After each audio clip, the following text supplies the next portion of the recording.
초아, 안녕하세요. 코인 뉴스는 비트초아입니다. 구독, 좋아요, 알림 설정 초아. 7월 26일 방송 시작하겠습니다. 우선 FOMC 금리 인상 발표랑 빅테크 실적 발표가 있기 때문에 어쨌든 이 두 가지가 너무 크죠. 너무 빅 이슈이기 때문에 이거를 좀 지켜보고 매수를 해야 할 시점이다라고는 말씀을 드리고 싶습니다.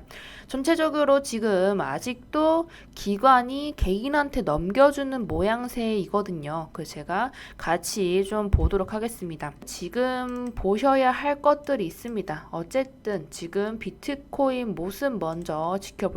지금 보시면 간당간당하게 제가 말씀드렸던 마지막 라인, 커트라인에 걸려 있습니다. 제가 얼마라고 했죠? 22K 다음에 21.4, 그 다음이 21.2였는데 21.2K쯤 지금 걸려 있습니다. 21.2K에 걸려 있다는 건 어쨌든 마지막 이제 커트라인에 걸려 있다는 거고, 여기 크게 말아 올렸던 구간, 여기에 계속 걸려 있을지 아니면 내려갈지 이렇게 얘기를 좀 여러 군데 하시는데, 사실 또 내려가겠죠. 지금 이유는 제가 말씀드렸습니다. 우리 비트코인 지갑 개수 그리고 판 개수들 보시면 전체적으로 어쨌든 많이 들고 있던 우리 형님들이, 큰손 형님들이 많이 팔았다 이렇게 말씀을 드렸고요. 그리고 단기적으로 가지고 갔던 분들이 많이 팔았습니다. 그리고 0.1 BTC 이상 가지고 있는 비트코인 지갑 수는 굉장히 늘었죠. 그러면 결국에는 이렇게 많이 던진 걸, 기관이 던진 걸 개인이 먹었다 이렇게 이야기를 제가 몇 번이나 말씀드렸습니다. 그리고 여기 보시면 이게 금요일 뉴스인데요.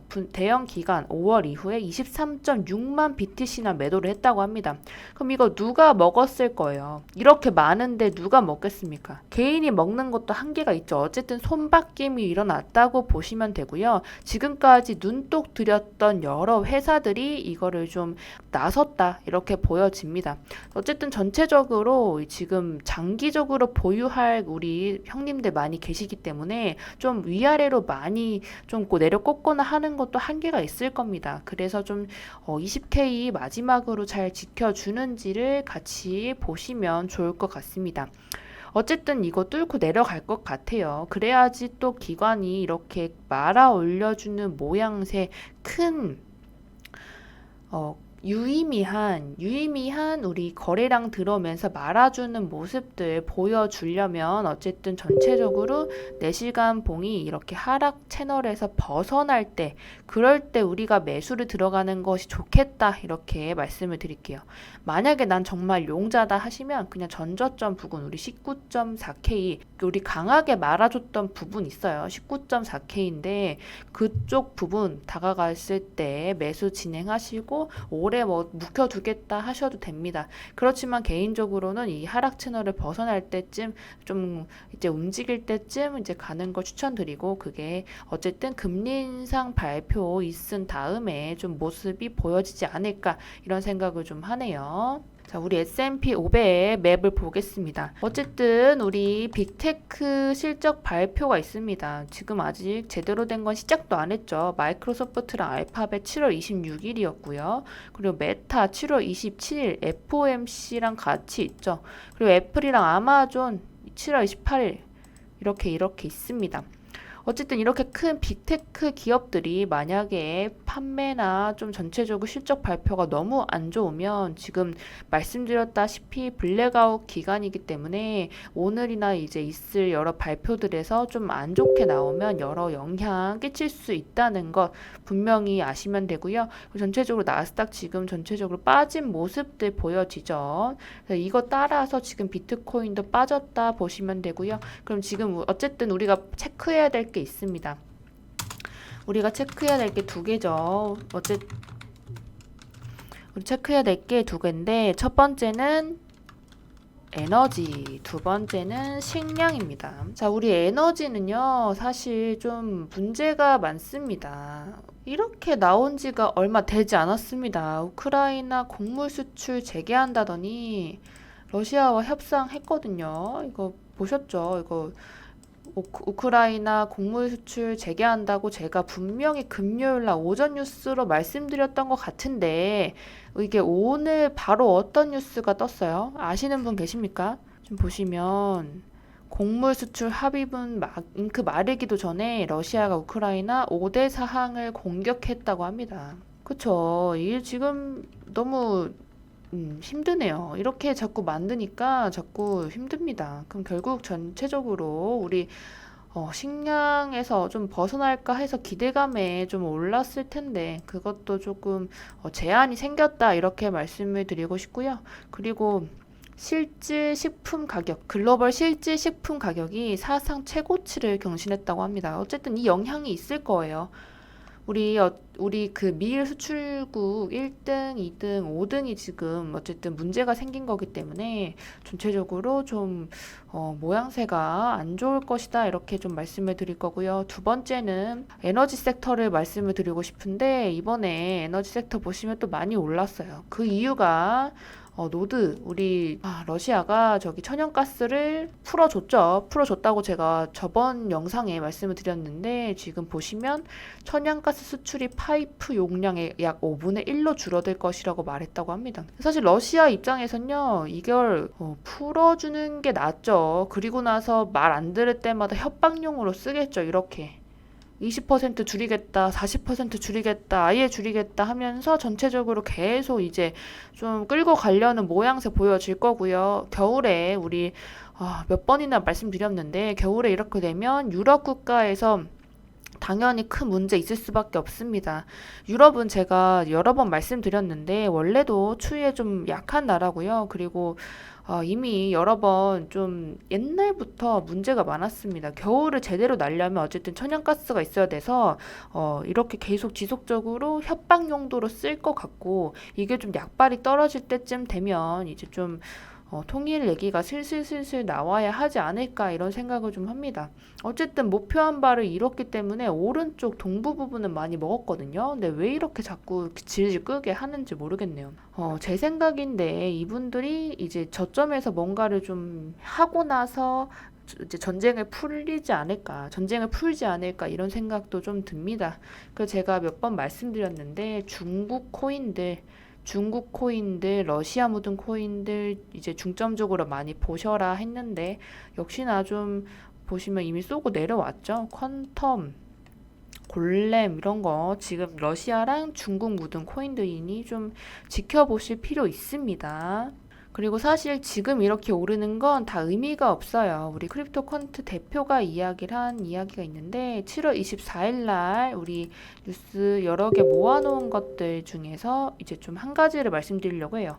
여기 보시면 크립토 퀀트 대표가 최근 시장 반등이 마켓 메이커가 주도했다고 했는데 전체적으로 지금 비트코인의 거래량 매우 바닥이고 그리고 전체적인 이런 알트코인들 이런 모습도 전체적으로 유의미한 거래량이 없었기 때문에 이런 상승이나 하락 모두 다 어쨌든 고래 한두 명에 의해서 마켓메이커 MM에 의해서 이뤄진 경우들이 많다 이렇게 생각하시면 됩니다. 자, 그리고 같이 좀 봤으면 좋겠는 게 우리 글로벌 거시 일정인데요. 어쨌든 FOMC 7월 28일 날 3시에 발표하는데 이것뿐만 아니라 우리 국내 총생산 얼마나 떨어졌는지 같이 보시면 좋고요. 그리고 3시 30분에 기자회견 있는데 이때 긍정적으로 좀 말이 끝맞춰줬으면 좋겠어요. 이미 0.75 할 거는 거의 다 알고 있기 때문에 뭐 100bp만 안 때리면 솔직히 큰 시장 충격 없을 거라고 예상이 됩니다. 나중에 슬금슬금 오겠죠. 당연히 문제가 없을 수는 없어요. 이렇게 크게 여러 번 연달아서 크게 뭐 시장에 충격을 가했던 적이 없기 때문에 전체적으로 좀 체크를 해보실 거는 3시 30분에 또 어떤 이야기를 하는지 기자회견까지 같이 보시면 좋습니다.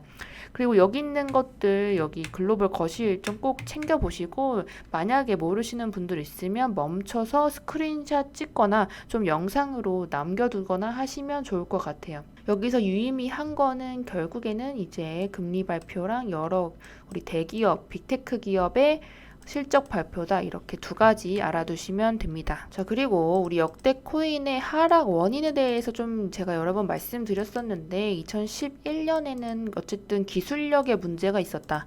2018년 이후에는 우리 이 아저씨 기억나세요? 우리 박상기 아저씨.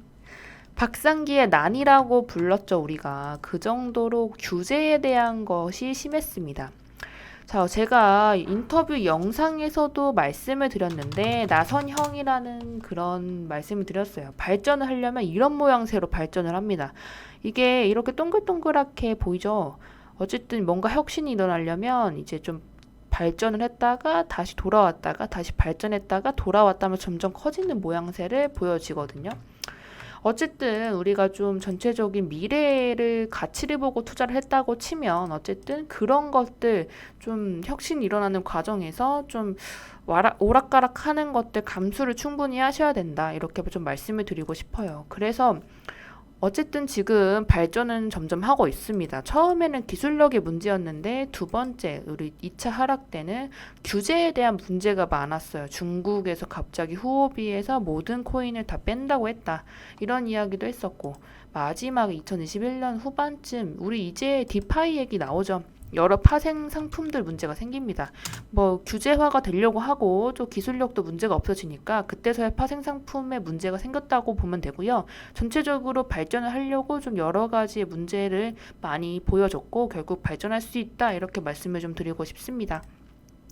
자, 그리고 어쨌든 디파이에 대한 투자금이나 여러분들 이제 좀 손절을 하셨었더라도 이제 어쨌든 투자금을 넣었던 돈들이 있었을 텐데 그 돈들이 다 어디로 몰려갔는지를 우리는 그걸 봐야 해요.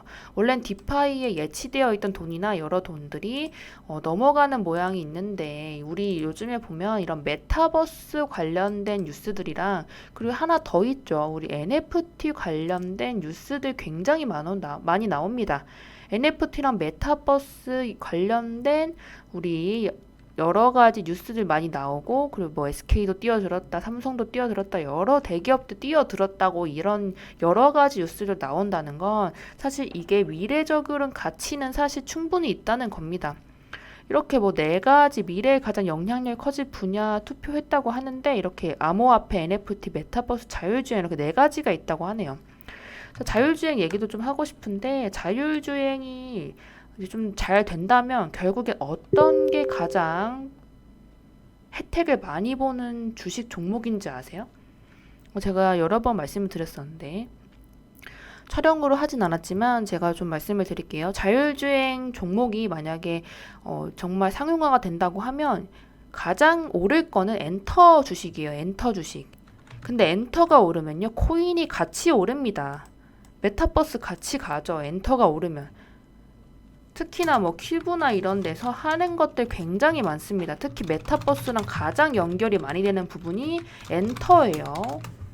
왜 엔터가 되겠어요? 자율주행이 되면?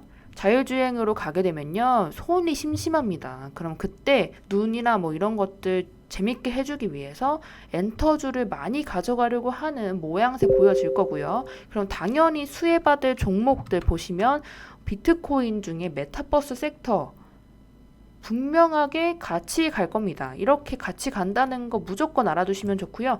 전체적으로 제가 말씀드렸다시피 메타버스나 NFT 가면 그 뒤로 따라가는 게 또 여러 가지 섹터들이 있기 때문에 우리 그 전 영상들 보시면서 이 섹터들 구분도 미리 해놓으시면 좋습니다.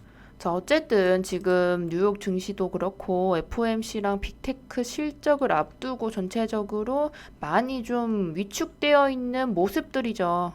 뭐 크게 사실 아직까지는 뭐 들어갈 그런 모양도 아니고 그리고 하락이 멈출 그런 모양도 아니기 때문에 이렇게 좀 크게 좀 만약에 조금이라도 상승이 나왔더라면 지금 못 빠져나갔던 코인들 좀 빠져나가시고 아래 저점에서 다시 잡는 것도 좋은 방법인 거를 이제 다시 한번 말씀드리고 싶습니다. 네, 그리고 우리 상위 100개 이더리움 고래 지갑에서 24시간 동안 이더리움이랑 매틱 폴리곤을 가장 많이 매집했다고 해요.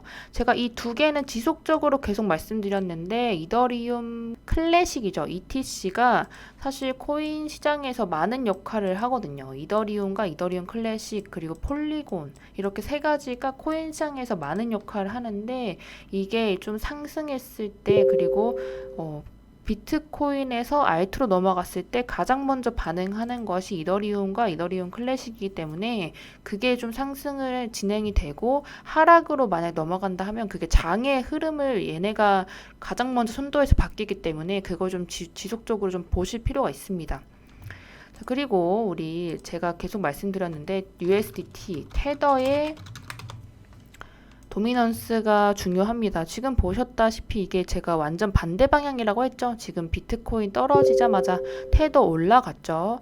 테더가 올라간다는 건 그만큼 보유액으로 가지고 있는 비트코인 많다는 거고, 그럼 이제 현금 보유 스테이블 코인이 늘어나면 결국 이제 투자를 아무것도 안 하기 때문에 비트코인 가격 떨어지는 거다 이렇게 말씀을 드렸어요. 그럼 당연히 테더 도미넌스가 떨어지면 비트코인이 좀 올라가는 모양새를 비춰질 거고, 이제 좀 지속적으로 보실 때 만약에 하락 어디서 끝났는지 궁금하시다면 이제 테더 도미넌스 지속적으로 살펴보시는 거 더 추천드립니다. 오늘 어쨌든 좀 유의미한 그런 얘기들은 많이 없었기 때문에 사실 말씀드릴 게 많이 없어요. 그래도 제가 조금 희망적으로 봤던 건 40, 50대에서 미래 영향력이 커질 산업을 가상화폐 그리고 20대 MZ세대는 NFT 이렇게 얘기했다는 것 자체도 사실 좀 많이 이제 좀 세상이 변하고 있다는 생각을 좀 합니다. 어떻게 될지 모르죠. 그래도 전체적으로 어떻게 대응해야 될지는 제가 앞으로 계속 이렇게 지속적으로 중요한 뉴스들 많이 뽑아서 말씀드릴 테니까 구독, 좋아요, 알림 설정 부탁드리고요. 오늘도 지금 잘 봐주셔서 감사드립니다. 내일 뵐게요. 지금까지 코인 뉴스 읽어주는 비트초아였습니다.